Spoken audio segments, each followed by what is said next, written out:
અવધૂતચિંતન શ્રી ગુરુદેવ દત્ત. શ્રી પ્રતાપ રુદ્ર હનુમાનજી મહારાજના સાનિધ્યમાં અને દત્ત પરંપરામાં પ્રગટેલ તમામ ચેતનાઓનું પ્રગટ સ્વરૂપ એવા ભગવાન ઔદુંબરની છત્રછાયામાં અત્રે ગુરુયામૃતના પારાયણ નિમિત્તે ઉપસ્થિત સર્વે ભક્તોના હૃદયમાં બિરાજેલા ગુરુ મહારાજના ચરણમાં પ્રણામ.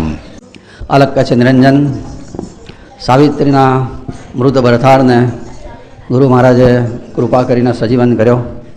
અષ્ટપુત્રાવતી ભવના આશીર્વાદ પણ એને આપ્યા. દંપતી સાથે પછી ગુરુ મહારાજ મઠમાં પધાર્યા. નિરંજન કહે પછી શું થયું? તમે કીધું કે જ્યારે એ સતીનો પતિ જ્યારે મૃત થયો હતો એ વખતે ત્યાં એક કોઈક સાધુ આવ્યા અને એણે 4 રુદ્રાક્ષ આપેલા અને પછી તે 4 રુદ્રાક્ષમાંથી 2 એના કંઠમાં બાંધ્યા, એક એના કાન ઉપર બાંધ્યો, ભસ્મ લગાડી અને રુદ્ર સૂક્તથી જે અભિષેક કરેલો એ જળનું પ્રોક્ષણ કર્યું. તે આ બધું શું? રુદ્રાક્ષ, ભસ્મ અને જળનું પ્રોક્ષણ આ બધું શું છે? અને એ સાધુ એવો સુંદર ઉપદેશ આપેલો. પેલી સાવિત્રી ઋષિ સ્વામી મહારાજને કહે છે એ સાધુએ એટલો બધો સુંદર મને ઉપદેશ આપ્યો કે ઉપદેશ સાંભળીને મારો પતિના વિયોગનો શોક પણ દૂર થઈ ગયો હતો. હું તો પતિની પાછળ અગ્નિ પ્રવેશ કરવા તૈયાર હતી. ગુરુ મહારાજે કૃપા કરીને મારા પતિને સજીવન કર્યો, પણ એ સિદ્ધ પુરુષ હજુ મારી આંખ આગળથી ખસતા નથી. ઋષિ સ્વામી મહારાજ એકદમ હસી પડ્યા અને કીધું, બહેન, એ સિદ્ધ પુરુષે બીજા કોઈ જ નહીં, હું જ તપસ્વીનું રૂપ લઈને આવ્યો હતો. તારી મારા પ્રત્યેની શ્રદ્ધા જોઈ અને મને થયું કે તને આશ્વાસન આપવાની બહુ જરૂર છે. તારું કલ્યાણ કરવા માટે વખતે તપસ્વીનું રૂપ લઈને હું ત્યાં આવ્યો. એના તારા પતિના ભસ્મ કપાળમાં ભસ્મ મેં જ લગાડેલી અને 4 રુદ્રાક્ષ પણ મેં જ આપેલા. તારી ભક્તિ જોઈને બીજા રૂપથી હું પ્રગટ થયો હતો. સાવિત્રી પૂછે, રુદ્રાક્ષનો એવો શું મહિમા છે? ગુરુ મહારાજ કહે છે, રુદ્રાક્ષનો અપાર મહિમા છે. ભાવ કે કભાવ, કભાવ એટલે અભાવ, ભાવથી કે કુભાવથી કોઈ પણ રુદ્રાક્ષ ધારણ કરે એને પાપનો સ્પર્શ થતો નથી. રુદ્રાક્ષની માળા એનાથી વધારે પુણ્યવાન, એનાથી વધારે પવિત્ર આ જગતમાં બીજું કંઈ જ નથી. વેદોમાં પણ એના બહુ પ્રશંસા કરવામાં આવેલી છે રુદ્રાક્ષની. રુદ્રાક્ષનો અર્થ થાય છે રુદ્ર વત્તા અક્ષ. રુદ્ર એટલે ભગવાન શંકર અને અક્ષ એટલે આંખ. રુદ્રાક્ષ એટલે ભગવાન શંકરની આંખ, જે દુનિયાને જુએ છે એ દ્રષ્ટિ આપણને પ્રાપ્ત થાય. ભગવાન શંકરની દ્રષ્ટિ કેવી છે? જગતમાં જ્યાં નજર જાય ત્યાં એમને રામજીના દર્શન થાય છે. રુદ્રાક્ષ જે ધારણ કરે એને પણ ધીમે ધીમે શિવજી મહારાજના આશીર્વાદથી એવી દ્રષ્ટિ પ્રાપ્ત થાય કે સિયા રામમય સબ જગ જાનીને એનો અનુભવ થાય. રુદ્રાક્ષ ધારણ કરવાનાથી જે લાભ થાય છે એનું કોણ વર્ણન કરી શકે બેન? શાસ્ત્રમાં લખ્યું છે કે રુદ્રાક્ષ જેને પહેરવાની ઈચ્છા હોય એણે ગળામાં 32 મણકાની માળા પહેરવી જોઈએ. આપણા દાંત 32 છે અને એટલે કંઠમાં 32 રુદ્રાક્ષના મણકાની માળાનો આગ્રહ રાખેલો છે. કહેવાય છે કે કેટલાક લોકો તો આખા શરીર ઉપર થઈને 1008 રુદ્રાક્ષ પણ ધારણ કરતા હોય છે, પણ ગળામાં 32, મસ્તક ઉપર 40, કાન ઉપર 6, આંખ ઉપર 1, 108 પેટ ઉપર આવું જે રુદ્રાક્ષ પહેરીને ફરે એ રુદ્રનો પુત્ર છે એવો મનાય. એને વંદન કરો એટલે રુદ્રના પુત્રને વંદન કર્યા જેવો લાભ મળે. અલગ કહે છે નિરંજન, યદ કંઠે રુદ્રાક્ષ તેને સ્પર્શે ના પાપ, વસે રુદ્ર લોકે જઈ અખંડ એ નિસ્તાપ. અને રુદ્રલોકમાં એનો અખંડ વાસ થાય. ઘણી બધી માળાઓ છે, તુલસીની, સ્ફટિકની, પ્રવાલની, પણ એ બધામાં રુદ્રાક્ષનો નંબર પહેલો. રુદ્રાક્ષની માળા લઈને જે જપ કરે આવો એને અનંત જપ કર્યાનું ફળ પ્રાપ્ત થાય. એક કરીને અનેક મળે આવો અદ્ભુત મહિમા છે રુદ્રાક્ષનો. એવું કહેવાય છે કે રુદ્રાક્ષની માળા પહેરીને કોઈ ઘરમાં સ્નાન કરે, પડઘા પડે કે સંભળાય છે? રુદ્રાક્ષની માળા પહેરીને કોઈ ઘરમાં સ્નાન કરે એને ગંગાજીમાં સ્નાનનું ફળ પ્રાપ્ત થાય. પણ ઠંડા પાણીએ નાહે તો ગરમ પાણીમાં ગંગાજી ના આવે. ઉનાળામાં પણ ચાલે કે હા. રુદ્રાક્ષની માળા પહેરીને ઘરમાં બેસીને સ્નાન કરે એને ગંગા સ્નાનનું ફળ પ્રાપ્ત થાય છે. ગંગાજીમાં જવાનું મળે તો સારું, પણ ના મળે તો ઘેર એકવાર આ પ્રયોગ કરી લેવાનો. કેટલાક આગ્રહ રાખે કયા મુખનો રુદ્રાક્ષ પહેરાય. કોઈ પણ મુખનો રુદ્રાક્ષ ફળદાયી છે. એક મુખીથી માંડીને 22, 22, 25 મુખ સુધીના રુદ્રાક્ષ આવે છે. મુખ એટલે શું? એની ઉપરના કાપાઓની સંખ્યા. ઉપરથી માંડીને નીચે જે કાણું હોય ને ત્યાં ઊભા કાપા હોય છે, અને જેટલા કાપા હોય ને એટલા એની અંદર બિયા હોય. એને તોડો ને તો એટલા જ બીયા નીકળે, એક પણ વધારે નહીં ને એક પણ ઓછું નહીં. ભગવાને કેવી રચના કરી છે. પંચમુખી રુદ્રાક્ષ બહુ સરળતાથી મળે છે. આપણું શરીર પંચ મહાભૂતનું બનેલું છે. પંચ પ્રાણ છે, પંચ મહાભૂત છે, પંચ જ્ઞાનેન્દ્રિય છે, પંચ કર્મેન્દ્રિય છે. આ બધાની શુદ્ધિ પંચમુખી રુદ્રાક્ષથી થાય છે. પેલી સાવિત્રીએ કીધું, ગુરુ મહારાજ એકા દ્રષ્ટાંત કહીને વાત સિદ્ધાંતને સમજાવો ને. ગુરુ મહારાજ કહે છે, કાશ્મીરમાં ભદ્રસેન નામનો રાજા હતો અને સુધર્મ નામનો એનો મંત્રી. રાજાનો દીકરો અને મંત્રીનો દીકરો બે જણા ખાસ મિત્રો હતા. આખો દિવસ સાથે ફરે, સાથે રમે, સાથે ભણે, સાથે જમે ને સાથે સૂઈ જાય. ગાઢ મિત્રતા હતી મંત્રીનો દીકરો અને રાજાના દીકરામાં. રાજકુટુંબના દીકરા એમને એમના માતા પિતા સોનાની, મોતીની, હીરા માણેકની કંઠીઓ પહેરવા આપે તો કાઢીને ફેંકી દે, પણ રુદ્રાક્ષની માળા હોંશે હોંશે પહેરે. પૂર્વજન્મના સંસ્કારે બાળકને અમુક વસ્તુ ગમે છે ને અમુક વસ્તુ નથી ગમતી, એની પાછળ એના પૂર્વજન્મના કર્મ, એના સંસ્કાર કામ કરતા હોય છે. રુદ્રાક્ષ સિવાય બીજા કોઈ પણ આભૂષણ શરીર ઉપર ધારણ કરે જ નહીં. જબરજસ્તીથી પહેરાવે તો એ કાઢીને ફેંકી દે. એક દિવસ આ રાજાના રાજમહેલમાં પરાશર મુનિ આવ્યા. એટલે રાજાએ પૂછ્યું ભદ્રસેને કે આ મારા છોકરાને કંઈ ભૂત વળી ગયું છે કે શું છે? આ રુદ્રાક્ષ સિવાય બીજી કોઈ પણ મૂલ્યવાન માળાઓ પણ કાઢીને ફેંકી દે છે અને આ રુદ્રાક્ષના ઠળિયા લટકાઈને ફર્યા કરે છે ગળામાં. કહે છે આ કે ભૂત વળી ગયું છે કે શું છે? કે બાળપણમાં આવું જ્ઞાન ક્યાંથી હોય? પરાશર મુનિએ કીધું કે એની પાછળ એમના પૂર્વજન્મના સંસ્કાર કામ કરે છે. તો કે સમજાવો પૂર્વજન્મના કોણ હતા? કે છે પરાશર મુનિ કહે છે કે નંદીગ્રામ કરીને ગામમાં એક વેશ્યા રહેતી હતી અને પોતે લાજ શરમ છોડીને પોતાનો વેશ્યાનો ધંધો કરે.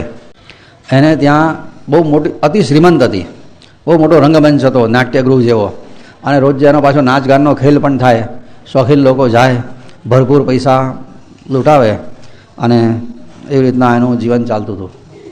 અતિશય શ્રીમંત હતી એ. અને પોતાના નૃત્ય મંડપને વધારે સુશોભિત કરવા એણે એક વાંદરાને અને કુકડાને બેહાડેલા.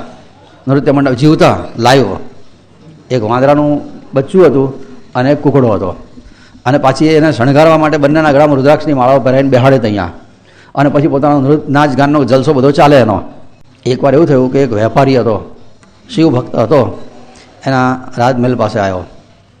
મહેલ પાસે એના હાથમાં રત્નોથી જડેલું એક સુંદર શિવલિંગ હતું અને હાથમાં અતિશય સુંદર રત્નોથી જડેલા કંકણ પહેરેલા. એણે વેશ્યાએ જોયું, એને થયું કે આ શિવલિંગ જો મારા નૃત્ય મંડપમાં મૂકું ને તો મારા નૃત્ય મંડપની શોભા વધી જાય. એટલે એણે દાસીને કીધું કે જાજે એને પૂછ્યા કેટલા પૈસામાં આપશે. એ દાસીએ પૂછ્યું, ભાઈ આ મારા શેઠાણીને આ જોઈએ છે, કેટલા પૈસામાં આપશો તમારો શિવલિંગ? શિવ ભક્ત વેપારીએ કીધું, આ શિવલિંગ વેચવા માટે નથી લાવ્યો, આ મને પ્રાણ કરતાં પણ પ્રિય છે. એ ગમે એટલા પૈસા આપે ને તો પણ એના બદલામાં હું નહીં આપું. તો પેલી શેઠાણી કહે એને જઈને કહે કે જેને જે જોઈતું હોય તે આપીશ, પણ મારે શિવલિંગ જોઈએ. જેટલું માગશે, જે માગશે તો બધું આપીશ. દાસીએ જઈને એને પૂછ્યું કે ભાઈ અમારી શેઠાણીના તો આ જોઈએ જ છે, તમે જે માગશો તે આપશે. ત્યારે પેલા વૈશ્યએ કીધું, જો તારી શેઠાણીએ 3 દિવસ સુધી મારી ધર્મપત્ની થવા તૈયાર હોય તો આ એને શિવલિંગ આપું, બાકી પૈસાથી હું ના આપું. મને આ પ્રાણ કરતાં પણ વધારે પ્રિય છે. એટલે એ જઈને વાત કરી.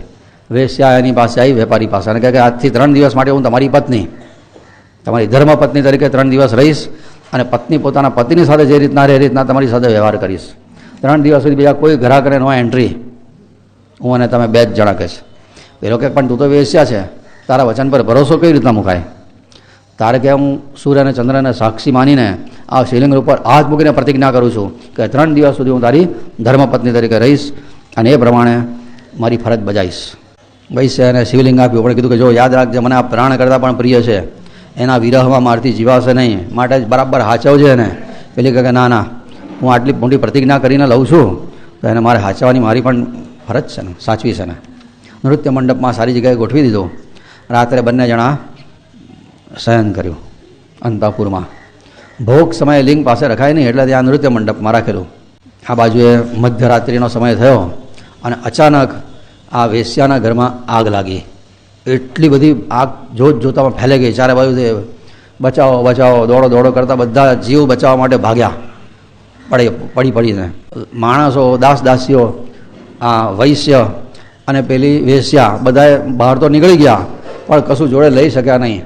જોતામાં એનો આખો રાજમહેલ નૃત્ય મંડપ બધો બળીને ભસ્મ થઈ ગયો. ગામના લોકો ભેગા થયા અને આગ શમાવવા માટે પ્રયત્નો કર્યા. જેમ તેમ કરીને આગ તો શાંત કરી, પણ જોયું તો પેલું શિવલિંગ બળીને ખાસ થઈ ગયેલું. પેલો વાંદરોય મરી ગયેલો અને કુકડોય મરી ગયેલા, બંને જણા જીવતા ભૂંજાઈ ગયા. અને પેલો વૈશ્ય તો કરુણ કલ્પાન કરે, અરે રે આ શું થઈ ગયું, આ તો મારું આત્મલિંગ હતું, આ તો મારો જીવ હતો, આના વગર હવે મારાથી જીવાશે નહીં. એમ કરીને એણે તો આગળ લાકડા ભેગા કર્યા, અગ્નિ હળગાયો અને જીવતે જીવે અગ્નિમાં પડીને ભસ્મ થઈ ગયો બળીને. પેલી વેશ્યા બહુ દુઃખી થઈ ગઈ, કરે રે આ શિવલિંગ હું સાચવી શકી નહીં, અને વચન આપેલું એ પ્રમાણે એણે વિચાર કર્યો કે 3 દિવસ એની ધર્મપત્ની અને પતિ મરી જાય તો પત્નીએ પતિની પાછળ અગ્નિ પ્રવેશ કરવો પડે, માટે મારે એની પાછળ અગ્નિ પ્રવેશ કરવાનો. આ એક વચની હતી, પ્રાણ જાય પણ વચન ન જાય એવી પાલન કરનારી હતી. હું એની પાછળ અગ્નિ પ્રવેશ કરીશ. એના બધા સગા સંબંધીઓ હતા, ઓળખીતા કે તારે તો રોજ નવા ધણી વળી, તારે એનું પ્રતિવતા ધર્મનું પાલન કરવાનું હોય, તારે કંઈ અગ્નિ પ્રવેશ ના કરાય. એ ગયો જીવતો હોય તો આમ ઠીક છે, હવે ગયો પછી આ બધું વાર ના કરાય, આવા ગાંડા ના કરીશ કે છે કે તારી બુદ્ધિ ભ્રષ્ટ થઈ છે. આવા તો કેટલાય રોજ આવે તારે યાર, તું કોની વળી ધર્મપત્ની થઈ ગઈ, કોની હાજરી, ક્યારે આ બધું કરી બેઠી. પેલી કે મેં સૂર્યચંદ્રને સાક્ષી માન્યા છે, ભગવાન શંકરની ઉપર હાથ મૂકીને મેં પ્રતિજ્ઞા કરી છે, અને પ્રતિજ્ઞાનું મારે પાલન કરવાનું છે, અને હું અગ્નિ પ્રવેશ કરી સહજ. 3 દિવસ એની ધર્મપત્ની હતી તે, એણે પણ ત્યાં આગળ ચિતા સળગાવી અને પોતાના પતિના અસ્થિ હાથમાં લઈ અને અગ્નિ પ્રવેશ કરી દીધો. એણે જતી વખતે એણે કહી દીધું કે સંસાર અસાર છે, એમાં કશું કાયમી છે જ નહીં, મરવાનું છે જ, તો હું મારી પ્રતિજ્ઞાનું પાલન કરવા માટે કેમ ના મરવું, આજે નહીં કાલે તો મરવાની શું જ. તે અગ્નિને પ્રદક્ષિણા કરી અને અગ્નિમાં ભડભડ કરતી બળીને ભસ્મ થઈ ગઈ. અલગ કહે છે નિરંજન. અને એ વખતે એક મહાન આશ્ચર્ય થયું, જેવો અગ્નિ શાંત થયો એ જગ્યાએ અગ્નિમાંથી ભગવાન શંકર પ્રગટ થયા. નમઃ પાર્વતી મહાદેવ. એમના હાથમાં આ વેશ્યા હતી, સંપૂર્ણ તંદુરસ્ત, જાણે કોઈ ઉંચકીને બહાર લાવે કોઈ સ્ત્રીને, 2 હાથ એવી રીતના ભગવાન શંકરના હાથમાં હતી. અને એના પછી ત્યાં જમીન ઉપર ઊભી કરી, વેશ્યા તારા પ્રતિજ્ઞા પાલનના નિયમથી હું બહુ પ્રસન્ન છું, જે જોઈતું હોય તે માગ, હું તારી પરીક્ષા કરવા માટે જ વેપારી થઈને તારી ઘેર આવેલો. તને શિવલિંગ આપનારો પણ હું જ, અને તારા રાજમહેલમાં આગ લગાડનારો પણ હું જ. મને ખબર છે કે તું પ્રતિજ્ઞા પાલન કરવામાં બહુ ચુસ્ત છે, એટલે મેં તારો એક જ સદ્ગુણ જોયો અને એની પરીક્ષા કરવા માટે તારે ઘેર આવ્યો હતો. તારી ભક્તિથી બહુ પ્રસન્ન છું, જે જોઈતું હોય તે માગ, સંપત્તિ આપું, આરોગ્ય આપું, દીર્ઘ આયુષ્ય આપું, અને જોઈતું હોય તો મોક્ષ પણ આપું, તારે જે જોઈતું હોય તે માગ. એ વખતે વેશ્યાએ જે માગ્યું છે ને એના પરથી ખબર પડે કે આ વેશ્યા નથી, આ મહાન સ્ત્રી છે, ભગવત ભક્ત છે. એણે માગ્યું કે ભગવાન મને ખબર છે કે ભોગ નરકનું દ્વાર, પરાકાષ્ઠાના બધા ભોગ ભોગવ્યા છે, મેં કહે છે કે હવે મને ભોગની જરાય ઈચ્છા નથી, સંપત્તિમાં હું માલી છું, હવે મારે સંપત્તિ પણ જોઈતી નથી. મારી તો એ જ ઈચ્છા છે કે હું મારા દાસ દાસીઓ, નોકર ચાકરો, જે બધાના લીધે આટલી બધી મોટી થઈ છું, એ બધાની સાથે કૈલાસ પર્વત ઉપર મારો વાસ થાય, અમે બધા તમારી સેવા કરીએ અને જન્મો જન્મ સુધી, યુગોના યુગો સુધી તમારી સેવા કરતા રહીએ. હવે અમને કોઈને તમે પુનર્જન્મ આપશો નહીં. જે દાસ દાસીઓએ મારા માટે નોકરી કરી છે મારે ત્યાં, એમને પણ તમે તમારા ધામમાં લઈ લો. ભગવાન પ્રસન્ન થયા. કીધું વેશ્યા તે તારા માટે તો માગ્યું, પણ તારા નોકર ચાકર માટે પણ માગ્યું, ધન્ય છે તને. કહે છે કે પરાશર મુનિ પેલા રાજાને કહે છે કે એમાં આવી રીતના બધી વેશ્યાનો તો ઉદ્ધાર થયો, સાથે એના દાસ દાસીઓનો પણ ઉદ્ધાર થયો. પણ આ નૃત્ય મંડપમાં જે 2 વાંદરો અને કુકડો બળીને ભસ્મ થયા ને, એમનો અગ્નિ સંસ્કાર થયો ને, ત્યારે એમના ગળામાં રુદ્રાક્ષની માળાઓ હતી. એના પ્રતાપે જે રાજા, તારો જે દીકરો છે ને એ વાંદરો હતો, અને જે મંત્રીનો દીકરો છે, કુકડો હતો ને જે બળીને ભસ્મ થયો, એ મંત્રીનો દીકરો થયો. વાંદરો હતો તે તારો દીકરો થયો. અગ્નિ સંસ્કાર વખતે ગળામાં રુદ્રાક્ષની માળાઓ હતી, અને રોજ રુદ્રાક્ષની માળા પહેરીને ફરતા હતા. એ સંસ્કાર આજે જાગ્યા છે આ જન્મમાં, એટલે અમને રુદ્રાક્ષની માળાઓ આટલી બધી પ્રિય છે. અજ્ઞાન પૂર્વજન્મમાં તો અજ્ઞાનથી રુદ્રાક્ષ પહેરેલા, આ જન્મમાં સમજીને રુદ્રાક્ષ પહેરે છે. અને એ માત્ર એટલા જ પુણ્યના પ્રતાપે, વાંદરાએ કંઈ નમઃ શિવાય બોલ્યો નહોતો, કોઈ દાડો કુકડોએ બોલ્યો નહોતો, માત્ર રુદ્રાક્ષની માળા પહેરી, અજ્ઞાન અજાણતા, અને અગ્નિ સંસ્કાર વખતે એના ગળામાં હતી, એના પ્રતાપે આ રાજવી કુટુંબમાં એમના જન્મ થયા. આ બધી વાત ઋષિ સ્વામી મહારાજ પેલા દંપતીને કહી રહ્યા છે, જે સ્ત્રીના પતિને સજીવન કર્યો તેને. અલગ કહે છે નિરંજન, આ જે વાત કીધી વેશ્યાના ઉદ્ધારની, એવી છે કે શ્રુતિ સ્મૃતિનો સાર છે. શ્રુતિ એટલે વેદ અને પુરાણ, સ્મૃતિ એટલે શ્રુતિ સ્મૃતિનો સાર છે વેદ અને પુરાણનો. અને સુણતા ભાવે રંગ કો થાય ને ભવજલ પાર. કોઈ શ્રદ્ધાથી સાંભળે તો કેમ ભવસાગરની પાર ના ઉતરે. બાપજી અહીંયા ચેલેન્જ આપે છે. પ્રશ્નાર્થ: સુણતા ભાવે રંગ કો થાય ને ભવજલ પાર. સંસાર સાગરની પાર કેમ ના ઉતરે શ્રદ્ધાથી સાંભળે તો. આપણે સાંભળ્યું ખરું, હવે ગાઈ પણ. હા, અને જે મોટા મોટા સંતોના ને બધાના જ્યારે અગ્નિ સંસ્કાર થાય છે ને ત્યારે અમે રુદ્રાક્ષની માળાઓ પહેરાયેલી હોય છે. હા, એની સાથે જ ભસ્મ ક્યાં કાઢીએ છીએ? ભસ્મ લગાડેલી હોય છે તો રુદ્રાક્ષમાં શું વાંધો છે? હા, તો ભસ્મ એવી રુદ્રાક્ષ બંને શંકર ભગવાનના આભૂષણો છે. સોનાની વીંટી હોય તો કાઢી લેવાની, સોનાની માળા કરીએ તો કાઢી લેવાની, પણ ના, તે ભૂલ કહેવાય. આના પરથી સાબિત થાય છે. તારે પછી આ ગ્રંથ બતાવી દેવાનો 187મો અધ્યાય. લાય ભાઈ અહીંયા વાંચ કહીએ. આ અહીંયા પ્રથમ માનમાં આવીને બેસ, જે વાંધો ઉઠાવે ને એને અહીંયા લઈ આવજો. બધાથી પહેરાય. ના ના ના ના ના, પણ એ ભૂલ છે. આ ગ્રંથ પ્રમાણે કહેવાય કે પહેરીને અગ્નિ સંસ્કાર થાય, પહેરાવાય. સુખટના લાકડા પધરાઈએ છીએ આપણે. કસ્તુરી, અગરબત્તી, ધૂપ, આ બધું થાય છે, તો આ કેમ નહીં? એમાં કોઈ દોષ નથી લાગતો મને તો જરાય. તો પછીથી ચાલતું હશે. વીંટીઓ કાઢી લેવાની. હારી પહેરી હોય ને એ ખાસ કાઢી લેજો. ચૂંટલીઓ, બુલીઓ, બુટ્ટીઓ બધું પહેર્યું હોય ને બધું કર. ચશ્મા હું કાઢી લેવાના. હા કે હા હા, ભલે ને પ્લાસ્ટિકના હોય તો હું દાંત રવા દેવાના. રુદ્રાક્ષ અને ભસ્મ સાથે જ. શ્રી દત્તપાદારવિંદ મિલિંદ બ્રહ્મચારી પાંડુરંગ રંગવદૂત મહારાજ વિરચિતે શ્રી ગુરુલીલામૃતે અલખ નિરંજન સંવાદે રુદ્રાક્ષ મહાત્મ્ય કથન નામ સપ્તાશીતમોધ્યાય સમાપ્ત. અવધૂત ચિંતન શ્રી ગુરુદેવ દત્ત. ભદ્રસેન રાજાએ કીધું પરાશર મુનિને, તમે અમારા કુમારનો ભૂતકાળ કીધો તો ભવિષ્યકાળ પણ કહો, એમનું ભવિષ્ય કેવું છે? પરાશર મુનિએ કીધું કે રાજા, ભવિષ્ય જાણવામાં મજા નથી હોતી. ભવિષ્ય જાણીને શું થવાનું છે? કે દુઃખ થશે. રાજા કે જે થવાનું હોય તે થાય. દુઃખ થવાનું હશે તો તમે એનો ઉપાય પણ બતાવશો, પણ ભવિષ્ય તમે અમને કહો. પરાશર મુનિએ કીધું કે જો તારી સાંભળવાની હિંમત હોય તો સાંભળી લે. તારા છોકરાનું 12 વર્ષનું આયુષ છે અને એમાં 7 દિવસ બાકી રહ્યા છે. 11 વર્ષ પૂરા થઈ ગયા છે, 12મા વર્ષમાં 7 દિવસ બાકી છે. રાજા મૂર્છિત થઈ ગયો. ભાનમાં આવીને પરાશર મુનિના ચરણ પકડ્યા. તમે કંઈક ઉપાય બતાવો. પરાશર મુનિએ કીધું કે ભાઈ, ભગવાન શિવની આરાધનાથી મૃત્યુ ઉપર વિજય પણ મળી શકે છે.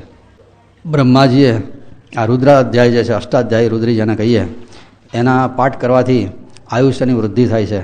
ધર્મ, અર્થ, કામ, મોક્ષની પ્રાપ્તિ થાય છે. યમરાજાએ પોતાના યમદૂતોને કીધેલું કે તમે ધરતી ઉપર જાઓ તો ભૂલે ચૂકે આ રુદ્રનો પાઠ જે લોકો શુદ્ધ સ્વરથી કરતા હોય એને તમારે પચવાના નહીં. પહેલાં યમરાજાના દૂતો ધરતી પર આવે તો જ્યાં ત્યાં બધા રુદ્રાધ્યાયનો પાઠ કરતા હોય, રુદ્રનો, અને એટલે એ બધા એનાથી પાપી હોય એને પણ એ લોકો નરકમાં નહોતા લઈ શકતા. યમરાજાની પાસે ગયા એટલે યમરાજાએ પછીથી બ્રહ્માજીને આ ફરિયાદ કરી કે ગમે તેવા માણસો પણ રુદ્રનો પાઠ કરે છે અને બધા સ્વર્ગમાં અને વૈકુંઠમાં જતા રહે છે અને અમારા બધા નરકો ખાલી પડ્યા છે, એક કે વેચાતા જ નથી. મહાપાપી પણ રુદ્રના પાઠથી પાવન થઈ જઈને સ્વર્ગમાં જાય છે. અમારે શું કરવાનું? અમારા બધા ધંધા બંધ થઈ ગયા, વકરો જ નથી થતો કે જગ્યા. એ વખતે બ્રહ્માજીએ કીધું આજથી એટલો ફેરફાર કરવામાં આવે છે કે ભવિષ્યમાં કોઈ પણ રુદ્રનો પાઠ કરે, પણ જો ઊભા પાઠ કરે, ચાલતા ચાલતા પાઠ કરે, અપવિત્ર અવસ્થામાં પાઠ કરે તો એને ખાસ નરકમાં લઈ જજો. અશુદ્ધ ઉચ્ચારથી પાઠ કરે તો નરકમાં ખાસ લઈ જજો કે છે. પણ જે વિધિવત સુચિરભૂત થઈને પવિત્ર વસ્ત્રો પહેરીને બ્રાહ્મણ હોય તે જ આસનમાં બેસીને પાઠ કરે એટલાને જ રુદ્રપાઠનું ફળ મળશે, બીજા કોઈને મળશે નહીં. રાજા, તારા પુત્રના માટે તું એક કામ કર, મહાદેવજી ઉપર અખંડ દૂધની ધારથી આ રુદ્રનો પાઠ કરાય, અભિષેક કરાય, રુદ્રાભિષેક. જેટલા પાઠ કરાવીશ અને જેટલું દૂધ ભેગું થાય એ દૂધથી તારા છોકરાને નવડાવજે, એની રસોઈયામાંથી બનાવજે, એને પીવા માટે દૂધ આપજે. એ દૂધ ઉપર એને રાખ, દૂધિયો બનાવી દે એને બરાબર કહે છે. તો તારા પુત્ર જેટલા રુદ્રના અભિષેક થશે એટલો વર્ષે એનું આયુષ લંબાશે. રાજા તો એને શું વાંધો હોય, 10,000 પાઠ કરાયા એણે. આ 10,000 રુદ્રાભિષેકનું જે દૂધ હતું બધું એના માટે હાથ દાડામાં વાપરવા માંડ્યું. 7 દિવસ પૂરા થયા અને એ દિવસે રાજાનો છોકરો મૂર્છિત થઈ ગયો. અને એ વખતે એ સૂતા સૂતા જુએ તો એને લેવા માટે યમરાજાના દૂતો આવ્યા છે. પણ આ બાજુએ જેવો મૂર્છિત થયો, રાજા બ્રાહ્મણોને તૈયાર જ રાખેલા. બ્રાહ્મણો રુદ્રાભિષેકનો પાઠ કરતા જાય અને એના શરીર ઉપર પ્રોક્ષણ કરતા જાય રુદ્રાભિષેકના દૂધથી, અને અક્ષતનું પણ પ્રોક્ષણ કરતા જાય. યમરાજાના દૂતોની તાકાત નહીં કે આ બાળકના શરીરને આવીને એમાંથી પ્રાણને ખેંચી શકે. દુર્ભાવભા એ પાસ એટલે જે દોરડા હોય તે નાખતા હતા. અને એટલામાં તો શિવના દૂતો આવ્યા અને એમણે તો યમરાજાના દૂતોને બગાડ્યા, નીકળવા નથી કહે, ખબર નથી પડતી અહીંયા રુદ્રનો પાઠ ચાલે છે તે. અને એ રીતે બ્રાહ્મણોએ આ કુમારને અપમૃત્યુમાંથી બચાવ્યો. યમના દૂતો નાસી ગયા અને પછી છોકરો સ્વસ્થ થયો અને ભાનમાં આવ્યો. 8મો દિવસ થયો, રાજાને થયું કે હવે એની ઘાત ગઈ છે. બહુ મોટો ઉત્સવ કર્યો નગરમાં, મોટી સભા ભરી અને પરાશર મુનિને પોતાના સિંહાસન ઉપર બેસાડ્યા કે તમારી કૃપાથી મારો છોકરો મૃત્યુના મુખમાંથી પાછો આવ્યો છે. એ જ વખતે નારદજી ત્યાં આવ્યા. નારદજીને રાજાએ સ્વાગત કર્યું, પૂજન કર્યું. પૂછ્યું, નારદજી કંઈ નવા જૂની જોયું હોય તો કહો. નારદજી કહે, નવા જૂની આજે તારા રાજમહેલમાં જ થઈ અને મેં અહીંયા બ્રહ્મલોકમાં બેઠા બેઠા જોઈ શકે છે. હું નવા જૂની થઈ કે તમારા પુત્રનું આયુષ પૂરું થઈ ગયું હતું અપમૃત્યુથી. એ વખતે એને લેવા માટે યમના દૂતો આવ્યા હતા, પણ એ વખતે આ શિવજીના દૂતોએ યમરાજાના દૂતોને ભગાડી મૂક્યા. એટલે યમરાજાના દૂતો વીરભદ્ર પાસે ગયા. વીરભદ્ર એટલે મહાદેવનું જ એક નામ છે, વીરભદ્ર. એની પાસે ગયા અને ફરિયાદ કરી કે તારા દૂતો મારા દૂતોને મારીને કેમ ભગાડી મૂકે છે? આનું 12 વર્ષનું આયુષ હતું ને અમે છોકરાને લેવા ગયા હતા, કેમ ભગાડી મૂક્યા? તારે મહાદેવજીએ કીધું, જરા ચિત્રગુપ્તને જઈને પૂછો, બરાબર તપાસ કર્યું, ચોપડામાં વાંચ્યું છે બરાબર, કે સીધું ઉપર ઉપરથી વાંચીને દોડ્યા? એ તો મારા દૂતો જરા હારા કે તમારા દૂતોને જીવતા છોડ્યા, અને તો એમને હું પહોંચાડી દેત, પેલા છોકરાની જગ્યાએ એમને પૂરા કરી દેત કહે છે. યમરાજાએ ચિત્રગુપ્તને પૂછ્યું કે ભાઈ કાળાનો ચોપડો ખોલ. ચોપડો ખોલ્યો ત્યારે એના એકાઉન્ટમાં લખેલું કે 12મા વર્ષે એનું અપમૃત્યુ છે, પણ અપમૃત્યુમાંથી એ બચી જશે અને 1 વર્ષનું આયુષ ભોગવશે. મહાદેવજી કીધું, આ જોયું, બરાબર વાંચવાનું હવે રાખો, ઉતાવળ કરવાની નહીં. યમરાજાએ માફી માગી અને પોતે ઘેર ગયા. નારદજી કે આ મેં નજરે જોયું છે, આ ઉપરની બધી વાતચીત તો તને અહીંયા કહું છું. આવો રુદ્રાધ્યાયનો અદ્ભુત મહિમા છે. ઋષિ સ્વામી મહારાજે પેલા દંપતીને કીધો કે રુદ્રાભિષેક આવો બહુ રામબાણ છે, પણ એ જેટલો રામબાણ છે એટલો જોખમી પણ ખરો. આમાં કીધું ને બ્રહ્માજીએ, એમાં જરાક ભૂલ કરે, લોચા લાપસી ચાલે તો સીધો એ પાઠ કરનારો જ નરકમાં જાય. અત્યંત પવિત્ર જોઈએ. વેદ મંત્રોમાં પવિત્રતાનો બહુ આગ્રહ રાખેલો છે. નામ જપમાં એવી કોઈ જોખમ નથી. એ ગમે ત્યાં ગમે તેવું લપડ સપડ બધું ચાલે. હરી હરી કર્યું તો બધું ચાલ્યું. મંત્ર જપ આવે એટલે એકદમ સાવધાન થઈ જવું પડે. એ સિંહની સવારી, બેહીન જાઓ તો તમારો વટ પડે, પણ પડ્યા તો ખાઈ જાય. અલગ કશે નિરંજન આ કથા પણ એવી છે રુદ્રાધ્યાયનો મહાત્મ્યની કે સુણતા ભવ ભય જાય. બાપજી કેટલા ઉદારતાથી આશીર્વાદ આપે છે. સાંભળનારાને તો ઉપર બાપજી બહુ પ્રસન્ન છે. દૂધ પીને બેઠા હોય તો એ સાંભળે એટલે પછી બાપજી આશીર્વાદ તો આપે ને. શ્રી દત્તપાદારવિંદ મિલિંદ બ્રહ્મચારી પાંડુરંગ રંગવદૂત મહારાજ વિરચિતે શ્રી ગુરુ લીલામૃતે અલખ નિરંજન સંવાદે રુદ્રાધ્યાય મહાત્મ્ય વર્ણન નામ અષ્ટાશીતમોધ્યાય સમાપ્ત. અવધૂત ચિંતન શ્રી ગુરુદેવ દત્ત. ઋષિ સ્વામી મહારાજે પછી પેલા દંપતીને કીધું, હવે તમે તમારા ગામમાં જાઓ અને મારું સ્મરણ કરતાં કરતાં ગૃહસ્થાશ્રમ જીવનમાં તમે ભક્તિ કરીને ભવસાગરની પાર ઉતરો, ભક્તિ કરજો. દંપતીએ કીધું કે અમે જઈએ તો ખરા, પણ એક સ્મૃતિ ચિહ્ન માટે તમે અમને કંઈક મંત્ર આપો, એકાદ મંત્ર આપો કે એનો અમે જપ કરીએ ને એ વખતે તમને યાદ કરીએ કે આ ગુરુ મહારાજ અમને મંત્ર આપ્યો છે. ઋષિ સ્વામી મહારાજે કીધું કે સ્ત્રીને મંત્રનો અધિકાર નથી, સ્ત્રીઓને મંત્રનો અધિકાર નથી, વેદનો અધિકાર સ્ત્રીઓને નથી. અને સ્ત્રીને વેદ મંત્ર આપવામાં આવે તો આપનારનું તેજ જાય અને લેનારને પાપ લાગે, બંનેને નુકસાન છે. માટે વેદ મંત્ર સ્ત્રીને કહેવાય નહીં. શુક્રાચાર્ય સંજીવની મંત્ર દેવયાનીને આપ્યો અને એનું સામર્થ્ય ખલાસ થઈ ગયું.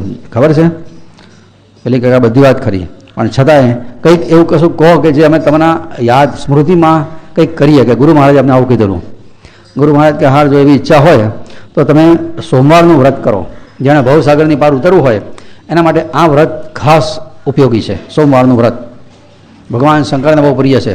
ગૃહસ્થ હોય, વાનપ્રસ્થી હોય, સંન્યાસી હોય, બ્રહ્મચારી હોય, સ્ત્રી હોય, પુરુષ હોય, બધા જ સોમવારનું વ્રત કરી શકે છે.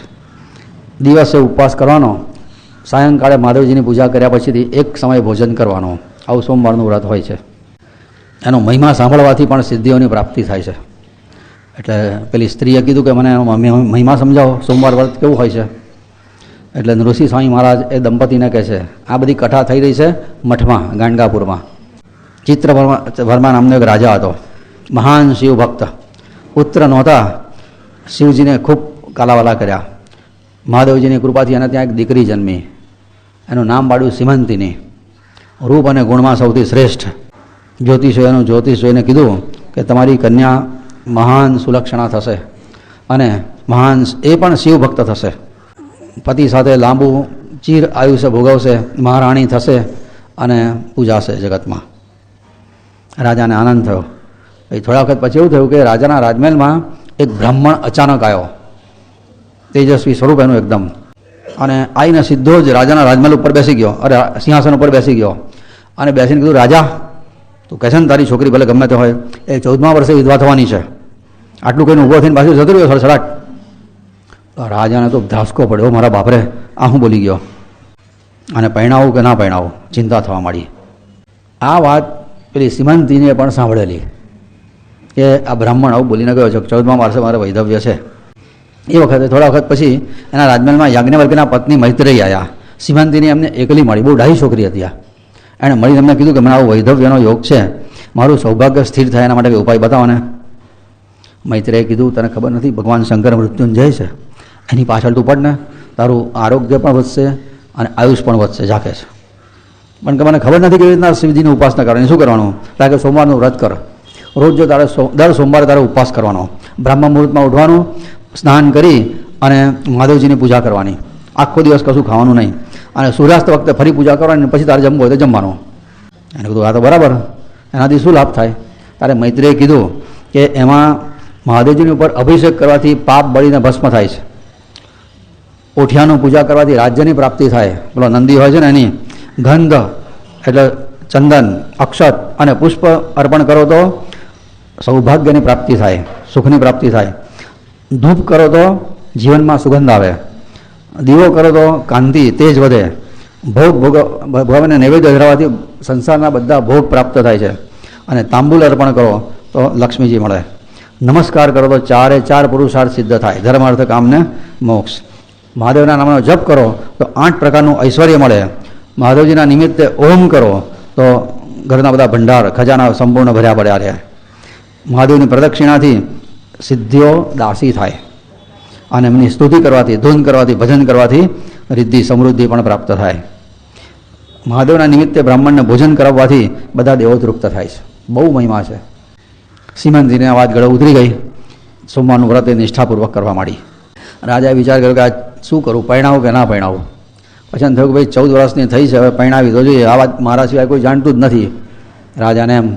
અને એણે એક ઇન્દ્રસેન રાજાનો દીકરો હતો ચંદ્રાંગદ કરીને, એની સાથે લગ્નનું નક્કી કરી દીધું. ચંદ્રાંગદ અને આ સીમંતીનું લગ્ન થયું. જમાઈને લાંબો ટાઈમ જાન હાથે રાખ્યા, આ તો રાજાભાઈ રાખ્યા. અને એ અરસામાં ઉનાળાના દિવસો હતા, નદીમાં જળ ક્રીડા કરવા માટે આ બધા ગયા દંપતી સાથે બધા. રાજાને ખબર કે મારા જમાઈને જાનનું જોખમ છે, એટલે મોટા મોટા નાવિકો, ઉસ્તાદ, અચ્છા તરવૈયાઓ હતા, બધાને કીધેલું કે આ નાય ને એની ચારે બાજુ બરાબર ખડો પહેરો ભરજો, મારા જમાઈને કંઈ જોખમ ના આવે. ચંદ્રાંગદ પોતે નિર્ભયતાથી પાણીમાં તરે, અને એટલી વારમાં તો કોણ જાણે શું થયું, તે જમાઈ ગયો ડૂબ્યો, બૂમો પાડી એટલી વારમાં તો દેખાતો જ અદ્રશ્ય થઈ ગયો, કઈ ગયો. બધા ધરા ખાડા નદીમાં જ્યાં ત્યાં બધે તપાસ કરી, પણ જાણે કે પાણીમાં ઓગળી ગયો, દેખાય જ નહીં કઈ ગયો. તે ઇન્દ્રસેન મૂર્છિત થયો, ચિત્રવર્મા મૂર્છિત થયો, બેભાન થાય.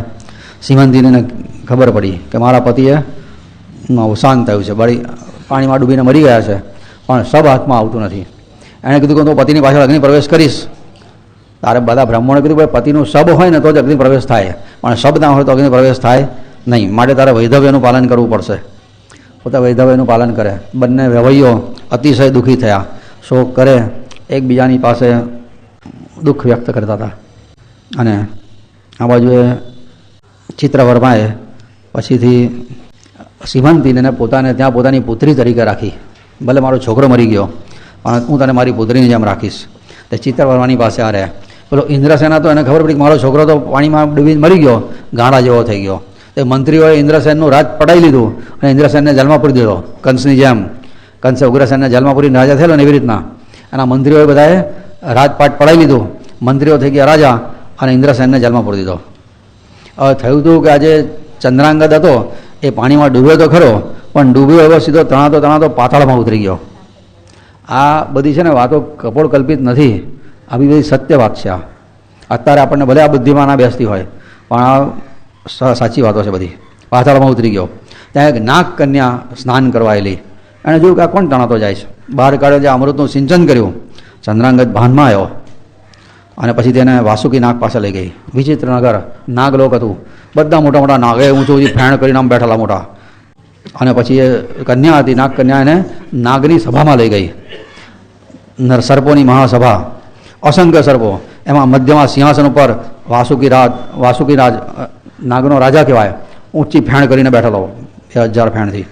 રાજકુમાર એના ચરણમાં સાષ્ટાંગ દંડવત પ્રણામ કર્યા ચંદ્રાંગદે. એટલે વાસુકીએ પૂછ્યું, આ અહીંયા કઈથી આવ્યો? મૃત્યુલોકનો માનવી અહીંયા કઈથી આવી ગયો?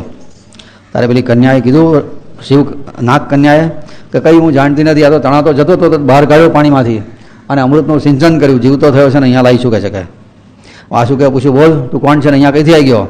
ત્યારે પહેલાં કીધું કે ઇન્દ્રસેન મારા પિતા થાય, હું એનો દીકરો છું. કાલિંદી નદીમાં જળ ક્રીડા કરતાં ડૂબી ગયો અને આ કન્યાએ મને બહાર કાઢીને અહીંયા લાવ્યો છે. તમારા દર્શન થયા, મારો જન્મ સફળ થયો છે. વાસુકીએ પૂછ્યું, તમે કયા દેવની પૂજા કરો, કયા દેવને માનો? ચંદ્રાંગત કે અમે તો મહાદેવના ઈષ્ટદેવ માનીએ. શંકર ભગવાનની અમારી ઉપાસના બહુ દ્રઢ છે. અમારો પશુપતિ ભગવાન શંકર મારો આરાધ્ય દેવ છે. અને મારું હમણાં થોડા વખત પહેલાં લગ્ન થયું હતું એક કન્યા સાથે, અને નાતા નાતા પાણીમાં ડૂબ્યો ને અહીંયા આવ્યો છું કે છે. અને હવે જવું અને મારા માતા પિતાને મળું. તક્ષકે કીધું, અહીંયા તારે રહેવું હોય એટલો વખત રહે, નાગ લોકમાં બધે ફર, પછી તારે જ્યારે જવું હશે ત્યારે પાછું તને ધરતી પર મૂકી આવીશું. એ પેલો ત્યાં આગળ રહ્યો. પછી અહીંયા બહુ સ્પષ્ટ ઉલ્લેખ નથી, પણ બીજા એક ગ્રંથમાં એવો ઉલ્લેખ છે કે ત્યાં આગળ 6 મહિના રહ્યો હતો નાગલોકમાં. અને 6 મહિનામાં એની બધી સિક્કલ બદલાઈ ગઈ. અમેરિકામાં જઈને રહે છે ને બધા, એના સ્વભાવ બદલાઈ જાય છે. હા કે હા, સુધરી જાય એવું નથી બોલ્યો, હા કે બદલાઈ જાય છે એવું બોલ્યો છો. પરદેશ જાય એટલે આ પરદેશ પહોંચી ગયો નાગલોકમાં. અને પછીથી 6-8 મહિના થયા એટલે એણે પેલા તક્ષક નાગને કીધું વાસુકીને કે ભાઈ મારે તો લગ્ન થયું છે ને મારી પત્ની તો 14 વર્ષની છે બિચારી, મારા વિરહમાં જોડતી હશે, મને જલ્દી ધરતી પર મૂકી આવો. એટલે વાસુકીએ પાછા નાગપુત્રને કીધું જાઓ એને ધરતી પર મૂકી આવો. પેલો ધરતી પર આવ્યો. જે વખતે પોતાના નગર પાસે આવ્યો એ દિવસે સોમવાર જ હતો. અને સિમંતિનીએ આ 6-8 મહિના દરમિયાન પણ સોમવારનું વ્રત ચાલુ રાખેલું.